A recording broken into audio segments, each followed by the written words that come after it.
আল্লাহ নবী সাল্লাল্লাহু আলাইহি সাল্লামের সরাসরি হাদিস, যে ব্যক্তি কবরের 3টা প্রশ্নের জবাব দিতে পারবে না, রাসূলুল্লাহ সাল্লাল্লাহু আলাইহি সাল্লাম বলেন আল্লাহ তাআলার পক্ষ থেকে তখন ফেরেশতাদের কাছে ঘোষণা আসবে, আফরিশুহু মিনান নার ওয়ালবাসুহু মিনান নার ওয়াফতাহু লাহু বাবান ইলান নার। আমার এই নাফরমান বান্দার কবরে জাহান্নামের বিছানা বিছিয়ে দাও, জাহান্নামের পোশাক পরিয়ে দাও, আর জাহান্নাম বরাবর তার জন্য কবর থেকে দরজা খুলে দাও।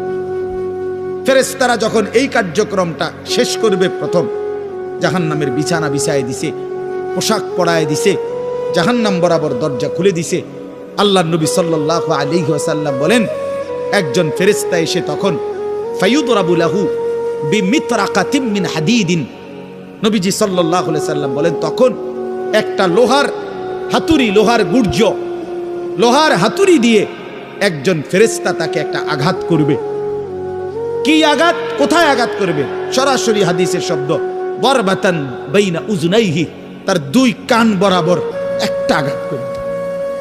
রাসূলুল্লাহ সাল্লাল্লাহু আলাইহি সাল্লাম বলেন ফায়াসিহু সাইহাতান, ওই নাফরমান তখন এত জোরে চিৎকার করবে, ইয়াসমাউহা মান ইয়ালিহি ইল্লা সাকালাইন, মানুষ এবং জিন ব্যতীত আল্লাহর সমস্ত সৃষ্টি ওই বেঈমানের চিৎকার শুনতে পাবে। এই কবরের আযাব। ছেলেরা আমার, দোস্ত আমার, বাপ আমার, বন্ধু আমার, আপনি হাসলেও কবরে যাইতে হবে, কাঁদলেও কবরে যাইতে হবে। রাজপ্রাসাদের ওই অট্টালিকাতে যে থাকে সেও একদিন মরে যাবে, জীর্ণ কুঠিরে কুড়ে ঘরে যে থাকে সেও মরে যাবে। জীবনে যে কোনোদিন সুখ দেখে নাই দুঃখের সাগরে, তারও মৃত্যু হবে।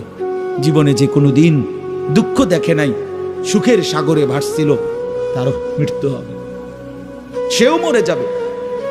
কবর নিশ্চিত, কবর নিশ্চিত। অমিন ওয়ারাইহিম বারযাখুন ইলা ইয়াউমি ইউবআসুন। আল্লাহ তাআলা মৃত ব্যক্তিকে বলবে, বান্দা, কোরআন শরীফের আয়াত, এখন থেকে নিয়ে ইসরাফিলের ফুঁতে হাসরের ময়দানে উঠানো পর্যন্ত বারযাখ মানে কবরের জীবনে পড়ে থাকো।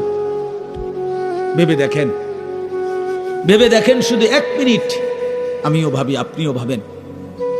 হাদিসের মধ্যে আছে মা বাইনান নাফখাতাইন 40, ইসরাফিল প্রথম ফু দিলে জমিনের সবকিছু মাটির নিচে চলে যাবে, দ্বিতীয় ফু দিলে মাটির নিচ থেকে আবার সবাই উঠে হাসরের ময়দানে দাঁড়াবে। তো নবীজি সাল্লাল্লাহু আলাইহি সাল্লাম বলছে এই 2 ফুঁয়ের মাঝখানে ব্যবধান হবে 40। তো মুহাদ্দিসিনে কেরাম, উলামায়ে কেরাম বলেন কেউ কেউ এই 2 ফুঁয়ের